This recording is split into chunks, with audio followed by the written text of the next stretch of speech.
പ്രേക്ഷകർക്ക് പ്രിയങ്കരിയായ ഗായിക, അതിലുപരി മികച്ച അവതാരക, അഭിനേത്രി എന്നിങ്ങനെ നാനാതലത്തിലും തൻ്റെ കഴിവ് തെളിയിച്ച ആളാണ് റിമി ടോമി. വർഷങ്ങളായി മീഡിയ ഇൻഡസ്ട്രിയിലുള്ള റിമി ടോമി പ്രേക്ഷകർക്ക് ഏറെ പ്രിയങ്കരിയാണ്. ജീവിതത്തിൽ അപ്രതീക്ഷിതമായുണ്ടായ പല വെല്ലുവിളികളെയും അതിജീവിച്ചുകൊണ്ട് ജീവിതം അതിസുന്ദരമാക്കുകയാണ് താരം. 40കാരിയായ റിമി പഴയതിലും സുന്ദരിയായിട്ടുണ്ട് എന്നാണ് ആരാധകരുടെ സംസാരം. നിറഞ്ഞ ചിരിയുമായി പ്രേക്ഷകർക്ക് മുൻപിലേക്ക് റിമി എത്തിയിട്ട് വർഷങ്ങളാണ് പിന്നിടുന്നത്. TV അവതാരക ആയി പ്രേക്ഷകർക്ക് മുൻപിലേക്ക് എത്തിയ റിമിയുടെ പാട്ട് കേൾക്കാൻ മാത്രമായി എത്തിയ നിരവധി ആരാധകർ അന്നു മുതൽ തന്നെ ഉണ്ടായിരുന്നു.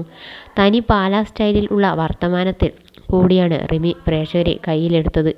അന്നു മുതൽ ഇന്ന് വരെ റിമി മലയാളികളുടെ സ്വന്തം താരമാണ്. ലാൽ ജോസ് സംവിധാനം ചെയ്ത മീശമാധവൻ എന്ന ചിത്രത്തിലൂടെയാണ് റിമി ടോമി ചലച്ചിത്ര പിന്നണി ഗാനരംഗത്തേക്ക് കടന്നുവന്നത്.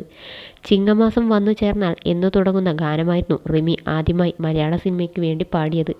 നിറയെ അനുമോദനങ്ങൾ പിടിച്ചുപറ്റിയ ആദ്യ ഗാനത്തിനു ശേഷം നിരവധി സിനിമകളിലും റിമി പാടിയിട്ടുണ്ട്.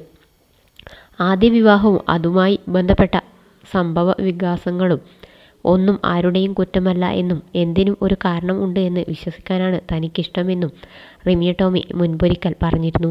റോയ്സുമായുള്ള വിവാഹവും വിവാഹമോചനവും നടന്നിട്ട് വർഷങ്ങൾ ആയെങ്കിലും ഇന്നും ഒറ്റയ്ക്കുള്ള ജീവിതം നയിക്കുകയാണ് താരം. ഒറ്റയ്ക്കുള്ള ജീവിതത്തിൽ എങ്ങനെ സന്തോഷം കണ്ടെത്താം എന്ന് ചിന്തിക്കുന്ന ആളാണ് റിമി ടോമി. റോയ്സുമായുള്ള വിവാഹമോചനത്തിൻ്റെ കാരണം ഇതുവരെയും എവിടെയും റിമി ടോമി തുറന്നു പറഞ്ഞിട്ടില്ല. മുൻപൊരിക്കൽ റോയ്സ് ചില വെളിപ്പെടുത്തലുകൾ നടത്തിയെങ്കിലും ഒരിക്കലും റിമി ടോമി അതിനോട് പ്രതികരിച്ചിരുന്നില്ല.